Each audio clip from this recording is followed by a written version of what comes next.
Hi, I'm Melanie Marin, Closet Quilter. I've been doing a lot of cross stitch. It's been year one of my cross stitching. I started somewhere in 2025. Now it's 2026. I believe it's been, almost a year. And so I have been doing a lot of things. I've been making project bags. I have, here's one of them. This is a project bag I've made. I make them from dish towels. I quilt them. I make this kind, and I make a lot of different kinds. But I also buy on Amazon these kinds of project bags. And I have a lot of projects. Do you have a lot of projects? And how do you keep track of them? So, people have asked me that. How do you keep track of all your projects? I have boxes and boxes full of these kitted projects. We call them WIPs, work in progress. So, all my WIPs are in these boxes. I have 6 boxes at this point, with about 20. So that's well over 100. I have a lot of WIPs, and I don't stitch that fast. And I am working on a project that is going into a quilt. You've all heard of it, Running Other Bunnies. I've been talking about this for a while. So how do I keep track of all this so that I can be organized and systematic?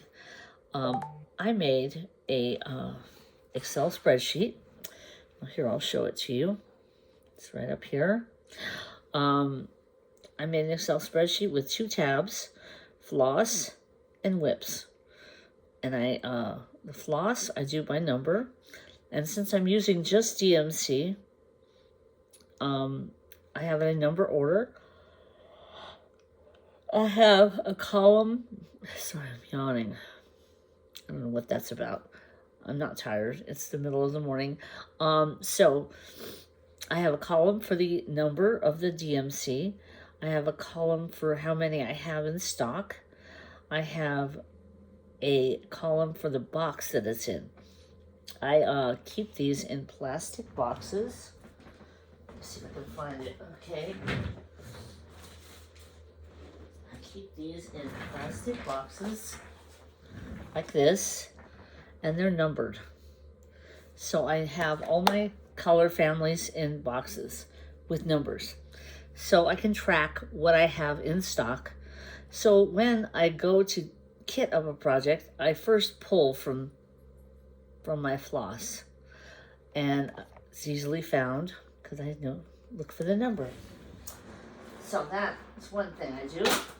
Then I also have the boxes of WIPs, kitted WIPs, in these sheet boxes that I showed you on the video, and I number that so I know what's in there.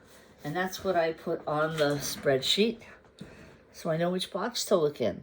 So for instance, one box has bunny. I'm putting all my bunnies in one box. So Running Other Bunnies, well, it's actually two or 3 boxes. There's a lot. It's going to be a quilt. So I'm doing a lot of bunnies right now.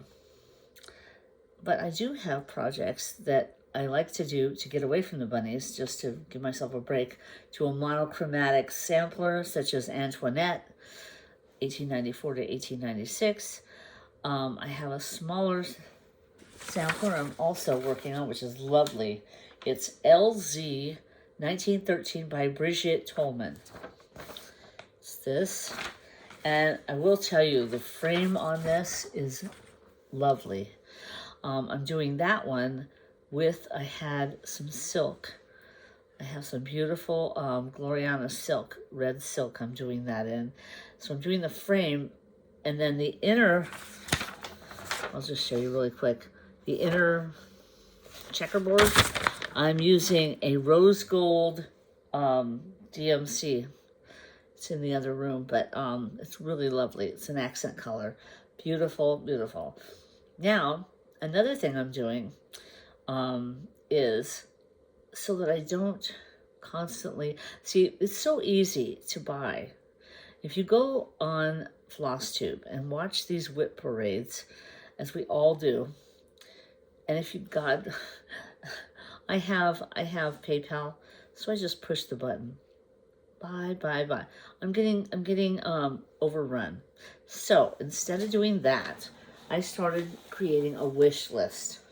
I got my Quilter's Date Keeper, Bonnie Hunter's Quilter's Date Keeper, and what I do is when I go online and I look at whip parades, I just start writing down my wish list. That way, I know that I'm not going to lose anything. Let me see if I can find it. Yesterday's wish list was something else. Yeah. Hands-on designs. I went crazy. Yeah. So I started writing down what I want to get. And now that market's over with, everybody's coming out and showing what was in market. I have a huge wish list. But I'll get to it eventually. But I'm not going to buy anything right now. I'm going to work on the bunnies, work on Antoinette, work on my stash. You know, I'm going to pull from my stash of floss and work on those. That's how I'm managing all of the things that I've acquired in my first year of stitching. And my advice to anyone starting this, if you're an adult, you know, and you're starting cross stitch, buy some furniture to hold all your stuff. I literally did that. I bought a cabinet. And more about that later. I'll give a tour after I clean the room. Passover's coming and I have to clean this room up. And when I do that, I will do a video of the tour. I've been meaning to do that for 6 months. It's been a little busy. But I did do something really cool. I did buy a, of course, a lovely spool kit. I got this beautiful from the Colorado Cross Stitcher. I got this beautiful spool kit. It's a beautiful wooden spool. You can put your scissors in. And something else. There's a hole down here at the bottom. I don't know what that's for. But I'm very happy at Colorado Cross Stitcher. Carolyn over at Colorado Cross Stitcher sent me this. I got the spool and some Gloriana thread. So I am really looking forward to doing that. And I will see you on the other side. This will probably be the last video before Passover, so I'll see you after Passover. We're going on a vacation. We're going to the Keys. So maybe I'll do some filming at the Keys of stitching. So I hope you have a great time. Happy holidays to everybody. Thanks for stopping by the Closet Quilter.